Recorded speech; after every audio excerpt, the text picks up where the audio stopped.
Welcome back to today's video, and in this one I'm going to show you guys how to add a checkerboard design to our data table.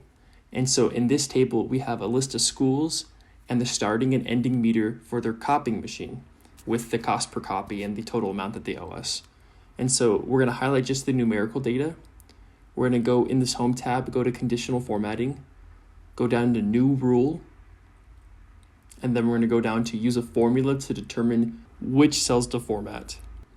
And then in the formula column, we'll hit equals mod, open parentheses, and then type row, open close parentheses, comma, 2, and then close parentheses. Then press equals mod, open parentheses, column, open close parentheses, comma, 2, close parentheses. That's the formula we need. And then go to the format, then click whichever color you'd like to add to your checkerboard. We're using darker blue, hit OK, and then there we go. There we have our checkerboard design. Thanks again for watching this video, and stay tuned for more like this.